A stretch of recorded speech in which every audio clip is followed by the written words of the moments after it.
Hi, I'm Chanel Christoph Davis, and I'm back again to discuss my life as an entrepreneur and a CEO. In the previous video, when I went through my top 5 business books, there were two parts, part 1 and part 2. So check those out if you haven't already.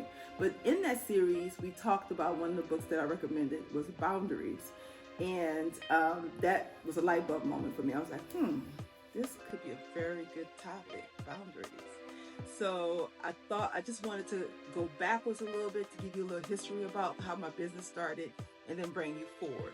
And I've been in business for years, so I have so much content that I could just come off the top of my head.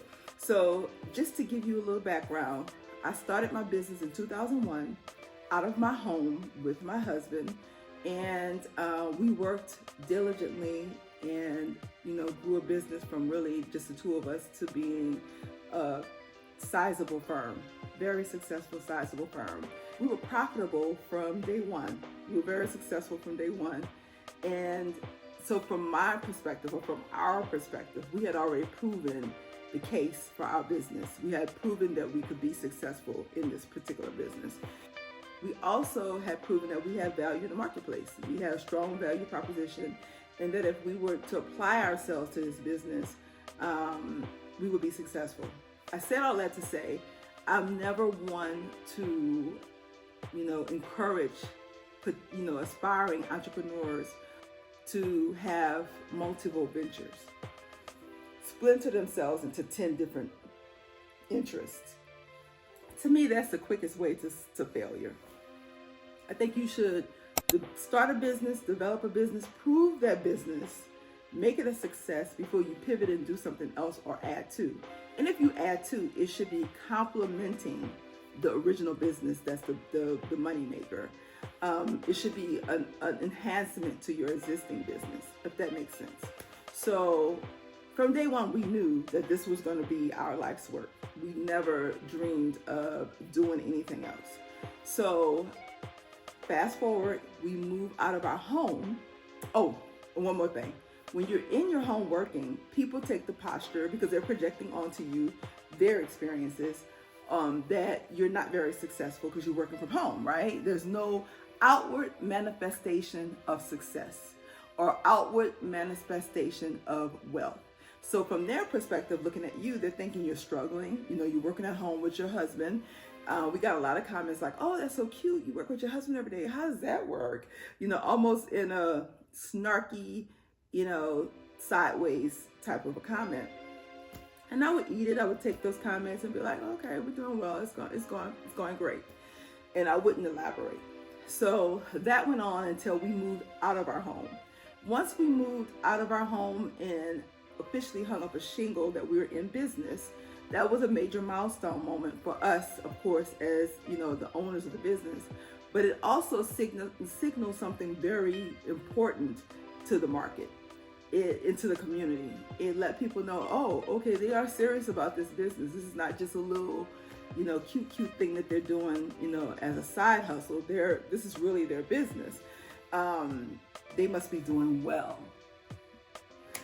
So I will talk about what changes when people perceive that you're successful and some of the traps you can fall into and how to avoid those traps. So one of the traps is people try to lure you into their vision or into their dream. They feel that, oh, if they're able to start a business from scratch, and it wasn't a franchise, we literally conceived this business from scratch and launch a business and successful, 5 years later, move into an office. I want that magic over here. I want to use their talent to further my goals and to further my vision. So we got pitched, I can't even tell you, so many different businesses. You guys need to come hear this presentation. Typically when you hear the word presentation, run. Go the other way. That's a red flag. But I have a presentation for you, an opportunity, and they never can tell you what it is. You have to come, to find out what it is. That's a red flag as well. I have this fabulous business opportunity that I want to share with you. And so we've been pitched so many, multi-level marketing opportunities that I can't even count on hands and toes. I mean, many, from selling electricity to art to home goods to cleaning products, you name it. But they're presenting this to you as, you know, this wonderful opportunity because they want to tap in and sap your talent out to their benefit. So that's a huge trap. Avoid it at all costs. Another pitfall or trap that you have to avoid is people asking you to donate your time to causes, events, groups, services to further their mission. So at first it seems very, you know, like flattering. Oh, you want me to serve on this panel? You want me to serve on a committee? You want me to teach this class? But once you add that time up, you are literally taking time away from your core business, which for an entrepreneur, your time is money. Like, you don't have any other natural resources. You have to be ready and available to attend to your business, which is what's putting food on your family's table. I haven't asked anything from, I need you to come and speak on your subject expertise live, multiple days. And I also need you to, after you teach the course, stay after the course for Q&A. So let's say it's 3 days, you're out of operations, you have to drive an hour away from your home to downtown somewhere or some other city, or fly even. I've even been asked to fly. And spend an hour teaching a class and then stick around for the rest of the day for Q&A. That's 24 hours, 8, 16, 24 hours of time that you cannot get back. Plus the time it's going to take you to prepare your 1 hour talk. So if you're preparing 60 minutes, it's going to probably take you at least 12 hours to prepare that talk. Even if you've done it a ton of times, you want to refresh it. You want to make sure that it's topical, on time, timely, you know, of the moment. So you're going to touch it every time you give a speech. So that's not a compliment. That's not flattery. That's actually taking advantage of, you know, entrepreneurs who people perceive for some odd reason that we have all the time in the world to give away. Entrepreneurs, business owners have the least amount of time. If you're in a room of 20 people and 5 of those people are business owners, those 5 have less time than the 20 collective. Like, we're always on. We're always working on our business. We're always developing concepts, discussing issues, resolving issues, answering emails, reviewing contracts, replying to customers. We don't turn off. So we don't have this magical time that people feel like we have to give away to others. We just don't have it. Now, I'm not saying that if you have a cause that's near and dear to your heart, that you're not supposed to give back. Of course you're supposed to give back. I build my give back time into my annual plan.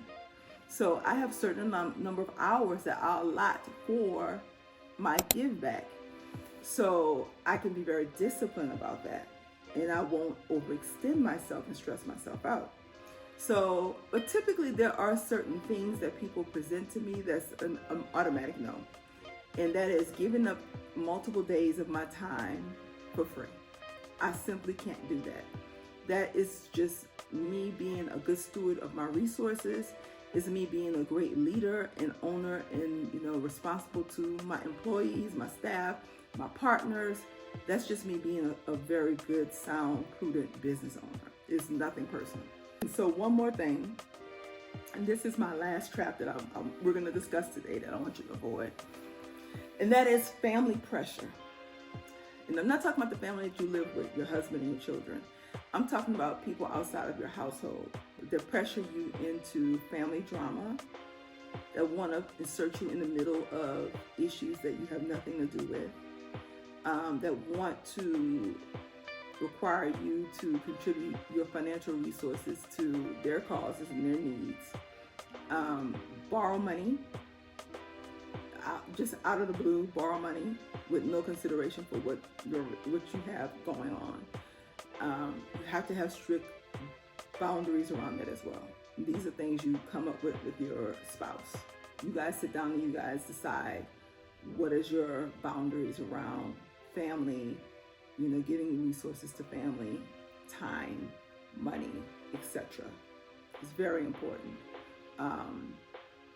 And I think that what helps us as leaders create strong boundaries, to be quite honest, is working with a professional, a mental health professional that helps us to understand what is reasonable and what's not. Because I think for me personally, I do feel obligated to do for my family, my extended family. But there comes a point in time when you have to say no. You have to say no and create strict boundaries. One of my strictest boundaries is I don't talk between the hours of 8 and 5. You cannot reach me. I know that the perception is that entrepreneurs have all the time in the world. We do not. We talked about that earlier. And we do keep strict business hours because that's the time where I have to be available and on. So that I gave you guys the traps. Now let's talk about some of the ways to avoid these pitfalls. Number one, and I talked about it already, get in counsel with a mental health professional that will help you if you're struggling in the area of boundaries. They will help you put together a framework to protect yourself and to develop strong boundaries.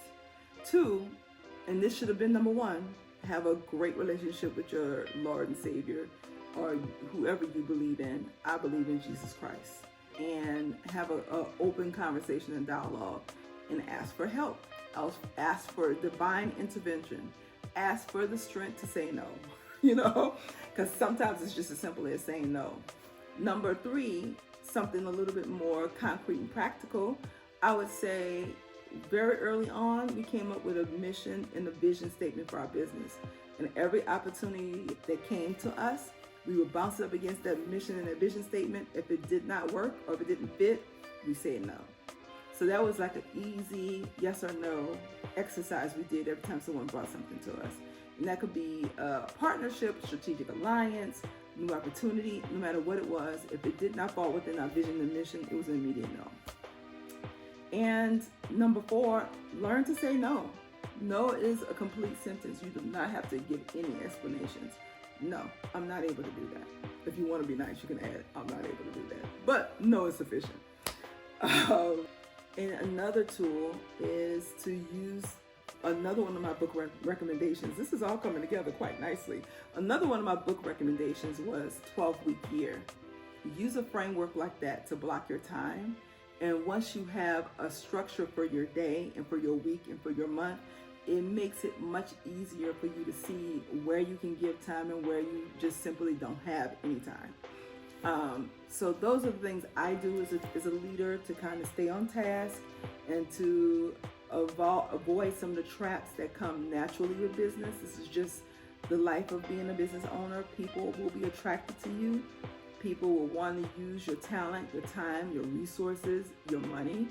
You just have to be quite clear about, where your goals and your vision and your mission fits in with everything that comes across your plate. And if it doesn't fit, you just have to say no. So that's my talk for today. I hope you guys learned something from this. And if you want me to talk about anything, or you have questions for me, drop them in the comments and maybe the next video. So I hope we build community. I hope that this was helpful, and see you on the next video. Bye.